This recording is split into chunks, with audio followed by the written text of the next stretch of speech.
Which side are you on? 구독과 좋아요는 보다 좋은 영상을 만들 수 있는 원동력입니다.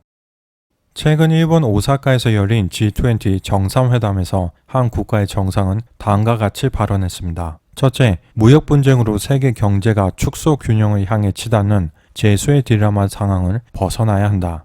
둘째, 최근 IMF와 OECD가 세계 경제 전망을 낮췄는데 주요 이유 중 하나로 무역 분쟁과 보호 무역주의의 확산을 꼽고 있다. 셋째, 자유무역으로 모두가 이익을 얻는 방향으로 다시 나아가야 하며 공정무역을 향한 WTO 개혁에도 함께 노력해야 한다. 우리는 공정한 무역 질서를 위한 WTO 개혁을 지지할 것이다. 만약 제가 이 기사를 처음부터 안 보고 이 내용만 먼저 봤으면 이건 분명히 시진핑 주석이 한 말이라고 생각했을 것입니다. 하지만 놀랍게도 이 발언을 한 사람은 바로 한국의 문재인 대통령이었습니다. 오늘의 주제, 만약 저에게 우리가 어느 편에 서야 하냐고 물으신다면 저의 대답은 단호하게 미국입니다. 하지만 저는 문재인 대통령의 판단도 존중합니다. 분명 저보다는 훨씬 많은 생각과 고민을 통해 도출해낸 결론일 거라고 믿기 때문입니다. 미국과 중국 두 강대국 중 어느 한 나라를 선택해야 하는 상황을 바라지 않는다는 말씀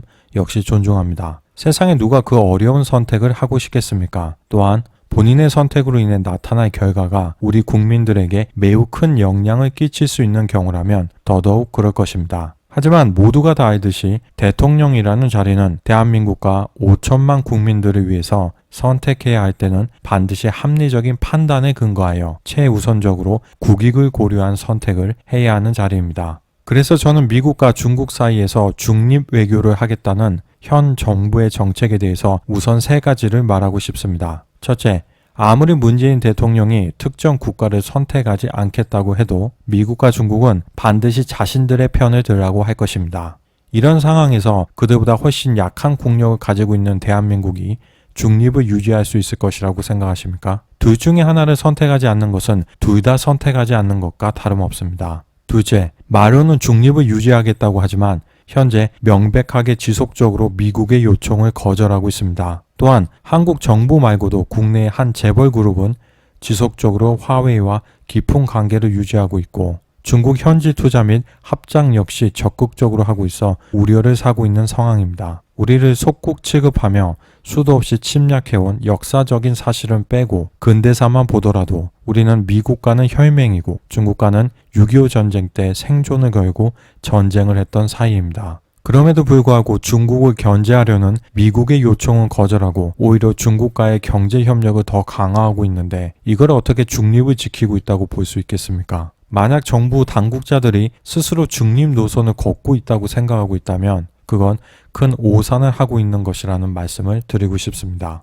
셋째, 적극적으로 미국 편에 서지 않는 것은 북핵 문제를 해결하기 위해 또한 장기적으로 남북 통일을 위해 중국의 힘이 필요하다고 생각하기 때문일 것입니다. 그 말은 즉 중국이 우리의 통일을 도울 수 있고 그를 위해 우리가 중국에 뭔가를 해줘야 한다는 것을 뜻합니다. 하지만 1990년대 북한 고난의 행군 당시에 북한이 무너지지 않게 한 것은 바로 중국입니다. 중국이 군수물자를 지원하고 핵 개발을 돕지 않았다면 북한이 지금처럼 핵무기를 가질 수 있었을 거라고 생각하십니까? 중국은 왜 북한을 도왔을까요? 남한이 북한을 흡수 통일해서 우리가 인구 8천만의 자유민주주의 국가로 재탄생하는 것을 매우 두려워하고 있기 때문입니다. 그런 중국이 과연 우리의 통일을 도와줄 것이라고 생각하고 있다면 그건 정말 순진한 생각입니다. 이제 우리가 왜 분명하게 미국의 편에 서야 하는지에 대해서 이야기해 보겠습니다.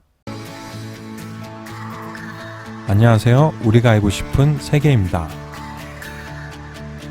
먼저 다시 처음으로 돌아가서 이번 G20 회의에서 문재인 대통령이 한 발언을 곱씹어 보겠습니다. 무역 분쟁으로 세계 경제가 축소 균형을 향해 치닫는 재수의 딜레마 상황을 벗어나야 한다. 이 발언은 미국이 일으킨 무역 분쟁 때문에 전 세계 경제가 악영향을 받고 있다. 또한 재수의 딜레마를 우둔한 것은 미국이 중국을 성실한 파트너로 믿지 못하고 있다. 우리는 중국을 상호 신뢰할 수 있는 파트너로 인정해야 한다. 이 정도로 해석할 수 있겠습니다. 최근 IMF와 OECD가 세계 경제 전망을 낮췄는데 주요 이유 중 하나로 무역 분쟁과 보호 무역주의 확산을 꼽고 있다. 이 발언은 미국의 무역 분쟁과 보호무역주의가 한국뿐만이 아니라 IMF와 OECD 같은 국제기관들 역시 세계 경제 성장에 해를 주는 정책이라고 인식하고 있다. 이 정도로 해석할 수 있겠습니다. 그리고 자유무역으로 모두가 이익을 얻는 방향으로 다시 나아가야 하며 공정무역을 향한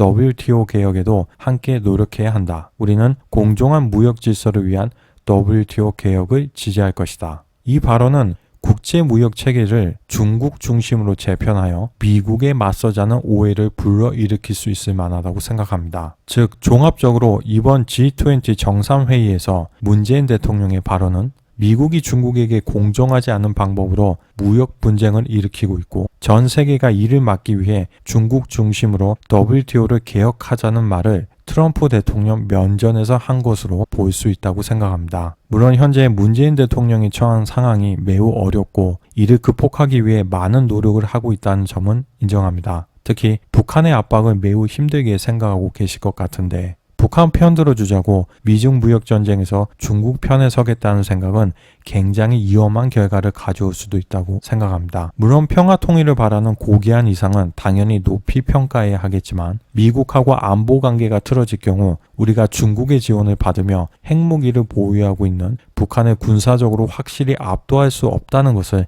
염두에 두어야 하는 게 아닐까요? 중국은 이미 한반도는 물론 일본 전역 그리고 미국의 괌까지 속속들이 볼 수 있는 레이더를 설치해 놓고 있는데 방어용 시스템인 사드를 설치하면서 미국과 척을 져서야 되겠습니까? 제가 항상 강조하지만 미국이 우리가 좋아서 동맹을 유지하고 있는 게 아니지 않습니까? 우리가 최고의 보이그룹 BTS와 걸그룹 블랙핑크가 있다고 해서 미국이 우리를 이뻐하고 계속 군사 동맹 관계를 유지해 줄까요? 아니면 스마트폰에서는 애플과 반도체 시장에서는 인텔과 치열한 경쟁을 벌이고 있는 삼성전자가 이뻐서 우리와 관계를 유지해 줄 거라고 생각하십니까? 미국 기업의 강력한 라이벌인데요. 국제관계를 유지하는 것은 정확한 이익 득실만을 따져서 결정하는 것입니다. 과거의 좋은 관계라던가 민족관계 등은 그 후에 고려해 볼 수도 있는 부차적인 요소인 것입니다. 우리가 손을 내밀기만 하면 미국이 항상 우리의 손을 잡아줄 것이라는 생각은 분명한 망상입니다. 우리가 미국 편에 서야 하는 이유는 적지 않습니다. 그 중에서 하나가 바로 미중 무역 전쟁이 분명 미국의 승리로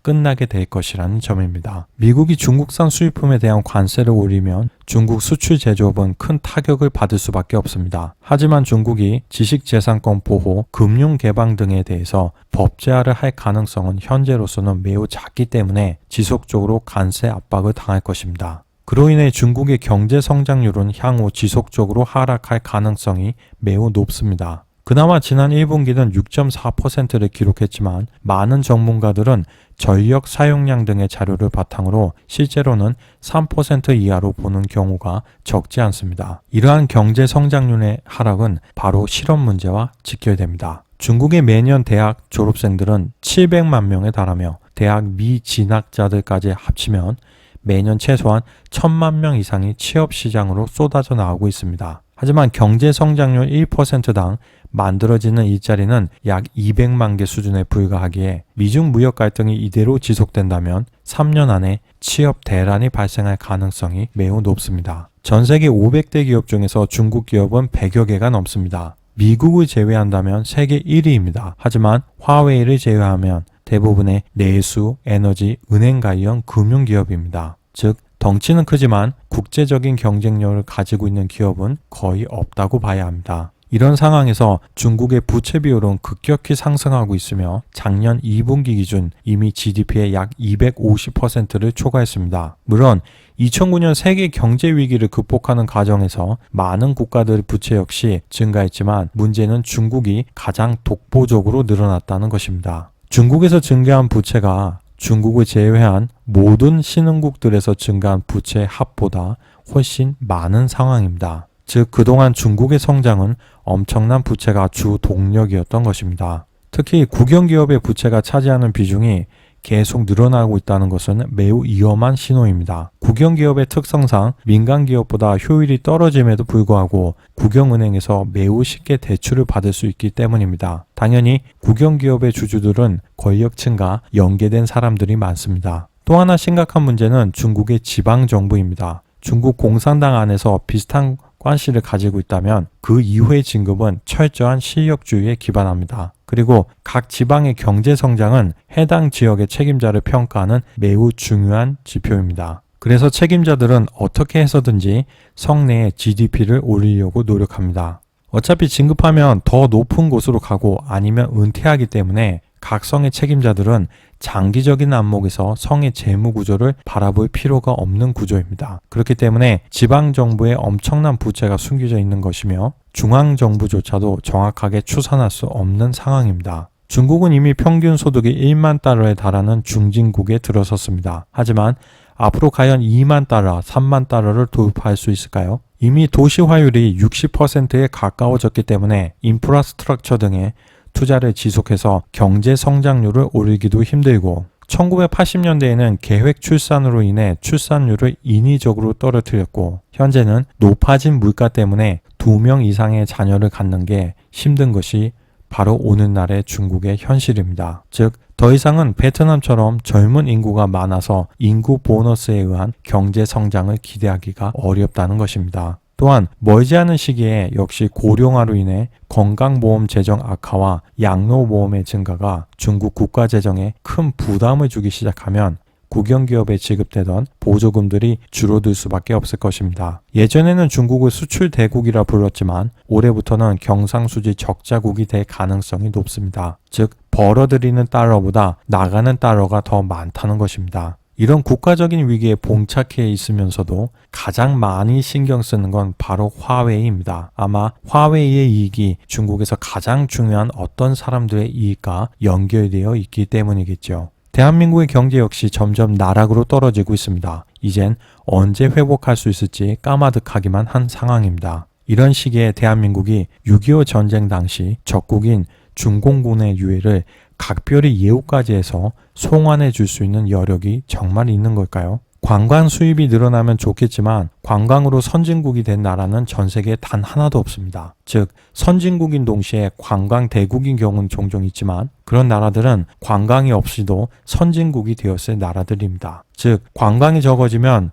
아쉽기는 하겠지만 그게 우리의 생존과 더불어 선진국으로의 발전에 끼치는 영향은 그다지 크지 않다는 것입니다. 그러니 중국의 아쉬운 소리를 그만했으면 좋겠습니다. 중국은 우리를 속국 취급했으며 우리 정부를 협박하고 우리 기업을 협박하고 있습니다.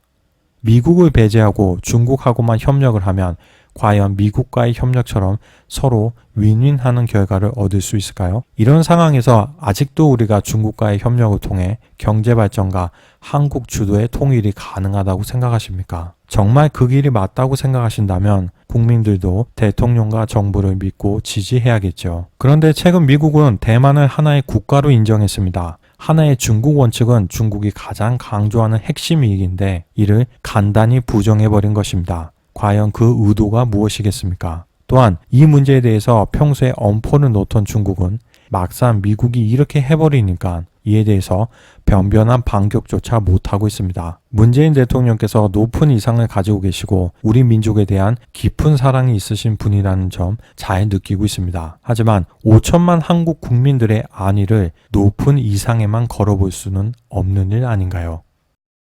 우리가 알고 싶은 세계, 오늘은 여기에서 마치겠습니다. 감사합니다.